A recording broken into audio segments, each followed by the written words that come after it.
बंधु राजा परीक्षित गंगा के किनारे आ गए। ऋषियों का समुदाय उमड़ा। किस लिए? राजा परीक्षित का स्वागत सम्मान करने के लिए। अब बहुत मन से सुनना कथा को, बहुत ध्यान से।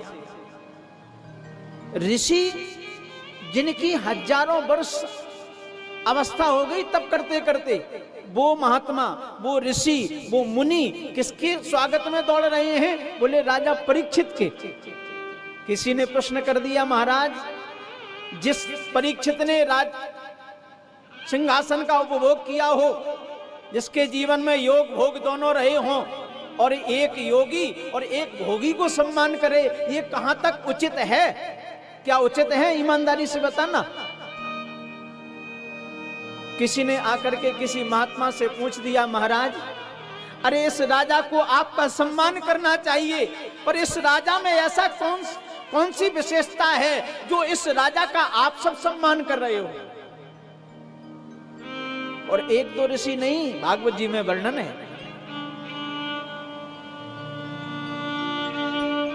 गौतम, पिप्पलायन, मैत्रेय, औरवन, कवय, ये सब महात्मा आकर के किसका स्वागत कर रहे हैं?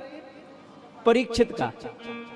आपका प्रश्न होगा, महाराज जिस समय ये महात्मा परीक्षित का सम्मान कर रहे थे तो परीक्षित ने इनके सम्मान को क्यों स्वीकार कर लिया? ये पाप नहीं तो क्या है?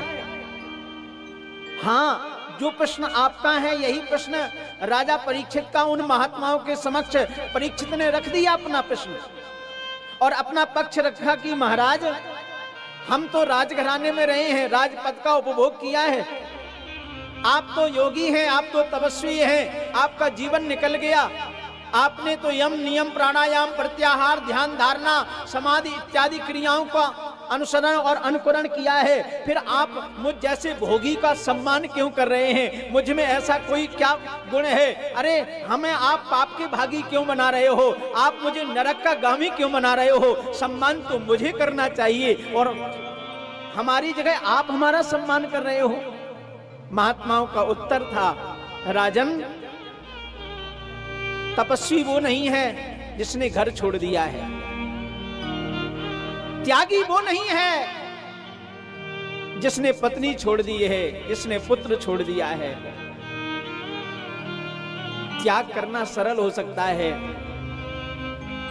घर का त्याग तो कोई कर सकता है, पत्नी का त्याग तो कोई कर सकता है, परिवार का त्याग तो कोई कर सकता है, पर बंधुओं जिस पद का तुमने त्याग किया है वो पद कोई साधारण नहीं है। हस्तिनापुर का राज्य था तुम्हारे हाथ में, और ऐसे हस्तिनापुर के राजा होकर के भी तुम्हें जब ये ज्ञात हुआ कि आज के 7वें दिन मुझे तक्षक सर्प डस लेगा, उसी क्षण किंचित मात्र विचार नहीं किया।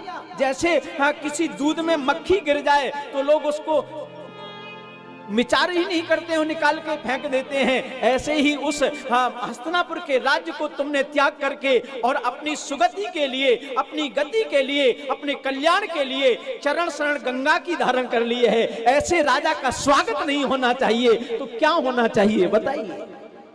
होना चाहिए कि नहीं? बोलो। सभी ऋषियों ने स्वागत किया। तत्राययो खोडश्वास्कृतात्मजः व्यासात्मजो ज्ञानमहाब्धिचन्द्रमः कथावसाने निजलाभ पूर्णो प्रेमणा पठन् भागवतं शनै शनै। उन्हीं ऋषियों के बीच में श्री सुखदेव जी का प्राकट्य हो गया है। बोले सुखदेव भगवान की जय।